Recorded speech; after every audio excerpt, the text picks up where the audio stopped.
Segundo domingo de Pascua o de la Divina Misericordia. Tiempo de Pascua. Evangelio y lecturas del día domingo 24 de abril del 2022.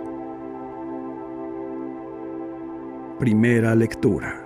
Lectura del libro de los Hechos de los Apóstoles, capítulo 5, versículos del 12 al 16.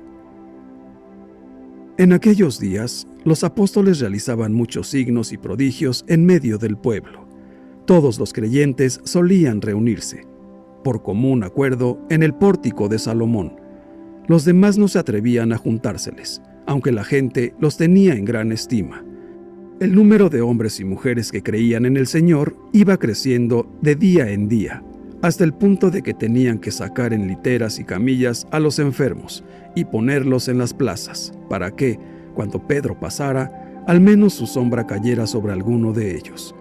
Mucha gente de los alrededores acudía a Jerusalén y llevaba a los enfermos y a los atormentados por espíritus malignos, y todos quedaban curados. Palabra de Dios. Te alabamos, Señor. Salmo responsorial. Salmo 117. La misericordia del Señor es eterna. Aleluya. Diga la casa de Israel, su misericordia es eterna. Diga la casa de Aarón, su misericordia es eterna. Digan los que temen al Señor, su misericordia es eterna. La misericordia del Señor es eterna. Aleluya. La piedra que desecharon los constructores es ahora la piedra angular. Esto es obra de la mano del Señor. Es un milagro patente. Este es el día del triunfo del Señor, día de júbilo y de gozo. La misericordia del Señor es eterna. Aleluya. Libéranos, Señor, y danos tu victoria. Bendito el que viene en nombre del Señor. Que Dios desde su templo nos bendiga. Que el Señor, nuestro Dios, nos ilumine. La misericordia del Señor es eterna. Aleluya.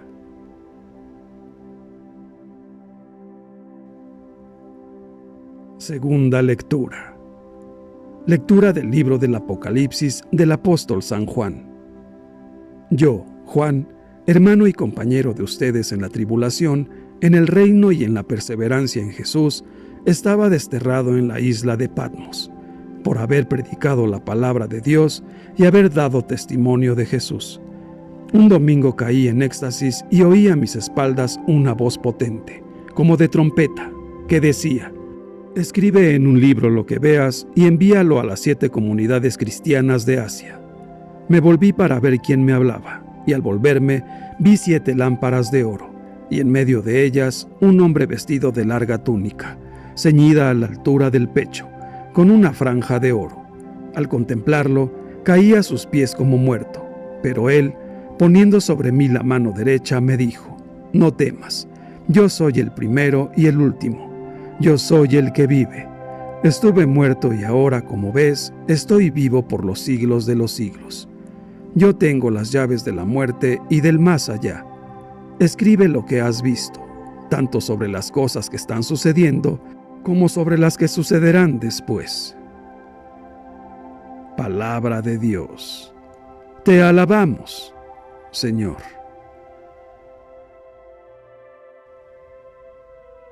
Evangelio.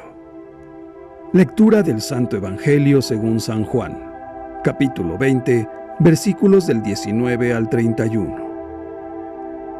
Al anochecer del día de la resurrección, estando cerradas las puertas de la casa donde se hallaban los discípulos, por miedo a los judíos, se presentó Jesús en medio de ellos y les dijo: la paz esté con ustedes. Dicho esto, les mostró las manos y el costado. Cuando los discípulos vieron al Señor, se llenaron de alegría. De nuevo les dijo Jesús: la paz esté con ustedes. Como el Padre me ha enviado, así también los envío yo. Después de decir esto, sopló sobre ellos y les dijo: reciban el Espíritu Santo. A los que les perdonen los pecados, les quedarán perdonados, y a los que no se los perdonen les quedarán sin perdonar. Tomás, uno de los 12, a quien llamaban el gemelo, no estaba con ellos cuando vino Jesús, y los otros discípulos le decían: «Hemos visto al Señor». Pero él les contestó: «Si no veo en sus manos la señal de los clavos, y si no meto mi dedo en los agujeros de los clavos, y no meto mi mano en su costado, no creeré».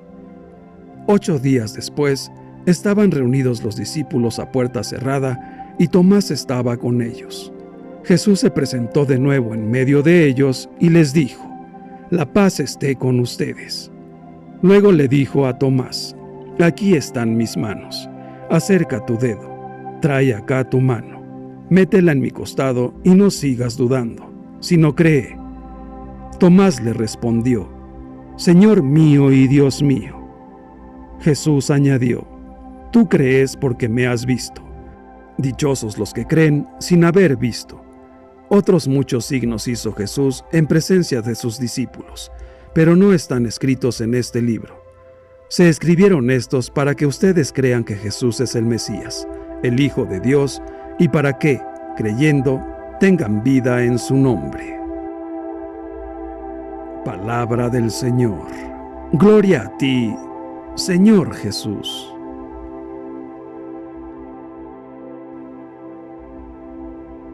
Reflexión. Al comienzo de este pasaje, encontramos a los discípulos encerrados en una habitación por miedo a los judíos. Aterrados por la ejecución de Jesús, los discípulos se refugian en una casa conocida. De nuevo, están reunidos, pero ya no está con ellos Jesús. En la comunidad hay un vacío que nadie puede llenar. Les falta Jesús. ¿A quién seguirán ahora? ¿Qué podrán hacer sin él? Está anocheciendo en Jerusalén y también en el corazón de los discípulos. Dentro de la casa están con las puertas bien cerradas. Es una comunidad sin misión y sin horizonte, encerrada en sí misma, sin capacidad para recibir a alguien. Nadie piensa ya en salir por los caminos a anunciar el reino de Dios y curar la vida. Con las puertas cerradas, no es posible acercarse al sufrimiento de las gentes. Los discípulos están llenos de miedo a los judíos. Es una comunidad paralizada por el miedo, en actitud defensiva. Solo ven hostilidad y rechazo por todas partes. Con miedo no es posible amar el mundo como lo amaba Jesús, ni infundir en nadie aliento y esperanza. De pronto, Jesús resucitado toma la iniciativa. Viene a rescatar a sus seguidores. Entra en la casa y se pone en medio de ellos. La pequeña comunidad comienza a transformarse. Del miedo pasan a la paz que les infunde Jesús. De la oscuridad de la noche pasan a la alegría de volver a verlo lleno de vida. De las puertas cerradas van a pasar pronto a anunciar por todas partes la buena noticia de Jesús. Jesús les habla poniendo en aquellos pobres hombres toda su confianza. Como el Padre me ha enviado, así también los envío yo a ustedes. No les dice a quién se han de acercar, qué han de anunciar, ni cómo han de actuar. Ya lo han podido aprender de él por los caminos de Galilea. Serán en el mundo lo que ha sido él. Jesús conoce la fragilidad de sus discípulos. Muchas veces les ha criticado su fe pequeña y vacilante. Necesitan la fuerza de su espíritu para cumplir su misión. Por eso hace con ellos un gesto especial. No les impone las manos ni los bendice, como a los enfermos. Exhala su aliento sobre ellos y les dice: reciban el Espíritu Santo. Solo Jesús salvará a su iglesia. Solo Él nos liberará de los miedos que nos paralizan. Romperá los esquemas aburridos en los que pretendemos encerrarlo. Abrirá tantas puertas que hemos ido cerrando a lo largo de los siglos. Enderezará tantos caminos que nos han desviado de Él. A pesar de que las puertas están cerradas, Jesús revela su presencia entre los discípulos. Es una presencia marcada por la paz y por vida nueva en el lugar de las marcas de la muerte en sus manos y su costado. La presencia de Jesús convierte el miedo de los discípulos en alegría, como lo hacemos nosotros hoy en día durante la temporada de Pascua. Los discípulos se regocijaron ante la presencia de Jesús resucitado. Pero en este momento vemos que Jesús entiende que este espíritu de alegría se puede desteñir. Él les ofrece la paz por segunda vez. La primera oferta de paz fue en respuesta al miedo de los discípulos. Esta segunda oferta se presenta como una respuesta a la alegría de los discípulos. La implicación para los creyentes cristianos es que la paz de Jesús penetra la vida entera del discípulo, tanto en los tiempos buenos como en los malos. No siempre vamos a experimentar temporadas de alegría en nuestras vidas, y este relato del cuarto evangelio nos recuerda que la paz de Jesús está ahí para nosotros en todos los tiempos. Jesús les otorga a los discípulos el Espíritu Santo. Para ser más precisos, Jesús sopla para darles el Espíritu, recordándonos el acto de Dios cuando sopló aliento de vida sobre Adán. La entrega del Espíritu a los discípulos también nos recuerda la entrega que hizo Jesús de su Espíritu desde la cruz. De nuevo, la imagen es la de un Espíritu Santo que está presente en la comunidad cristiana en los momentos de la vida nueva, la creación de Adán, y en los momentos de sufrimiento y muerte, la cruz. Es un espíritu que puede acompañar a los miembros de la comunidad durante todas las etapas de la vida.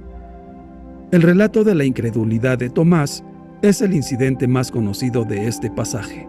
Tomás no estaba presente cuando Jesús se les apareció a los discípulos por primera vez, y cuando se le dijo lo que había ocurrido, él insistió en que no iba a creer hasta que no viera a Jesús por sí mismo y tocara las marcas de muerte que Jesús les mostró a los otros discípulos. Tenemos la tendencia de ver la demanda de Tomás negativamente, pero desde el punto de vista del cuarto evangelio, querer ver no es en sí mismo algo malo, y de hecho puede ser parte del proceso para llegar a la fe en Jesús. Según Juan, la creencia basada únicamente en haber visto los milagros de Jesús es inferior, pero la creencia basada en haber visto a Jesús en su gloria es una respuesta deseable al encuentro con Jesús. Incluso aquí, en este pasaje, vemos que cuando los discípulos le dicen a Tomás lo que ha sucedido, lo formulan en términos de haber visto al Señor. El deseo de ver a Jesús que tiene Tomás es entendible, y las palabras de Jesús no necesariamente señalan que Tomás haya hecho algo malo. Después de ver a Jesús resucitado, Tomás exclama: «Señor mío y Dios mío». Así, un seguidor de Jesús que ha visto y presenciado su obra en el mundo durante su ministerio, llega a la creencia completa en Él como Señor y Dios. Lo que esto nos muestra es que la creencia en Jesús no significa solo estar convencidos de que Jesús es Señor en un cierto momento, sino que es un proceso continuo que con el tiempo se puede expresar de manera más plena y completa. Lo que se nos pide es reavivar mucho más en toda iglesia la confianza en Jesús resucitado, movilizarnos para ponerlo sin miedo en el centro de nuestras iglesias, parroquias y comunidades, y concentrar todas nuestras fuerzas en escuchar bien lo que su Espíritu nos está diciendo hoy a sus seguidores. Entonces la relación entre el creyente y Cristo es una relación que requiere una continua renovación y edificación. Así que está muy bien que celebremos nuestra fe en Jesús resucitado con gratitud y alegría durante esta temporada de Pascua. Pero debemos reconocer también que nuestra fe en la resurrección es un proceso que va más allá de la alegría que sentimos en la Pascua. No solo tenemos momentos de alegría en nuestra relación de fe con Dios. Como les pasó a los discípulos, también nosotros tenemos momentos de miedo, incredulidad y duda. Pero el poder de nuestra fe en la resurrección es la insistencia en que la paz de Jesús y el don del Espíritu Santo permanecen con nosotros siempre y en todo momento y a pesar de todo. Llevamos 8 días celebrando el acontecimiento de la resurrección. Fue un acontecimiento que repercutió de tal manera en quienes vivieron la experiencia del encuentro con Jesús resucitado, que transformó sus vidas. Pasaron de vivir con miedo a vivir llenos de alegría, de estar encerrados a sentirse enviados, de vivir en la incertidumbre a poder ver y tocar a su Señor, de no ver a creer, de creer a vivir dando testimonio. Este itinerario inaugura un nuevo tiempo en el que el Espíritu impulsa y sostiene la comunidad, tanto aquella primera de discípulos y seguidores que oyeron, vieron y tocaron a Jesús durante su vida, como todas las que posteriormente sentimos su presencia, vivo por los siglos de los siglos. Hoy, el Día del Señor, celebramos la misericordia que el Señor ha tenido con nosotros al hacernos testigos de la resurrección de su Hijo. Acogemos su paz, recibimos su Espíritu Santo y somos enviados a dar testimonio de lo que hemos visto y oído. Hermanos míos, llenos del Señor y de completa alegría, vivamos con fe en que algún día, siguiendo sus preceptos, estaremos con Él, con nuestro Señor, viviendo como siempre hemos deseado. Que Dios nos bendiga a todos. Amén.